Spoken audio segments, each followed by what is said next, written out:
جنگ بندی اور مذاکرات کے دوران پاکستان کے فیلڈ مارشل اور وزیر خارجہ اور وزیر داخلہ اور وزیر اعظم نے دوڑ لگائی ہوئی ہے بیچاروں کو دوڑا دوڑا کے، کبھی ادھر کبھی ادھر کبھی ادھر۔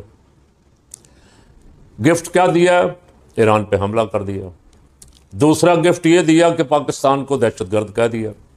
مارکو روبیو سیکرٹری خارجہ یا وزیر خارجہ کہہ لیں، انڈیا میں تاج محل میں صحافیوں سے گفتگو کرتے ہوئے اس نے کہا کہ انڈیا بڑی دیر سے یہ الزام عائد کر رہا ہے کہ پاکستان دہشت گردوں کی آماج گاہ ہے، اور یہ درست ہے۔ تو پاکستان میں دہشت گردی کروانے والے تو آپ ہی ہیں، دہشت گردوں کو فنڈز فراہم کرنے والے بھی آپ ہیں، دہشت گردوں کے سرپرست بھی آپ ہی ہیں۔ آپ کے منہ سے کبھی یہ نہیں نکلا کہ بلوچستان میں انڈیا دہشت گردی کروا رہا ہے۔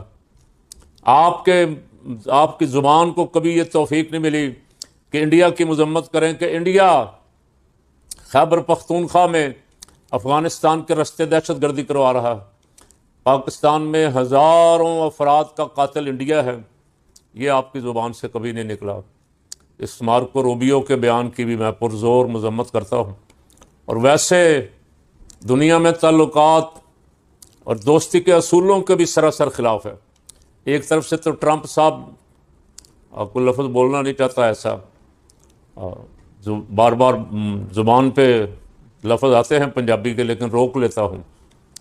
ٹرمپ ایک طرف سے تو کہتا ہے جی فیلڈ مارشل بڑا عظیم ہے اور پاکستان کا پرائم منسٹر بھی بڑا عظیم ہے، میرے فیورٹ وزیر اعظم، میرے فیورٹ فیلڈ مارشل۔ دوسری طرف سے ان کے ملک پہ دہشت گردی کا الزام لگوا رہا ہے، دوسری طرف سے ان کی تمام کوششوں کو تاراج کر رہا، ان پہ پانی پھیر رہا، وہ بھاگ دوڑ کر رہے ہیں اور یہ ستیہ ناش کر رہا ہے۔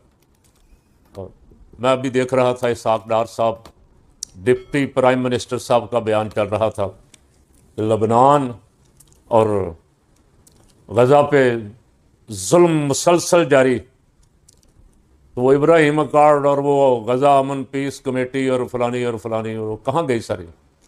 ایک طرف سے وہ کہہ رہا ہے کہ میں امید کرتا ہوں، بلکہ دھمکی دے رہا ہے کہ ابراہیم اکارڈ میں سارے شامل ہو جائیں اور میرے ساتھ سائن کر دیں اس پہ۔ یعنی اسرائیل کو تحفظ کی بات کرتا ہے، اسرائیل کو تو ویسے بھی تحفظ یہ ہے، کون سا کوئی اس کے خلاف کارروائی کر رہا ہے؟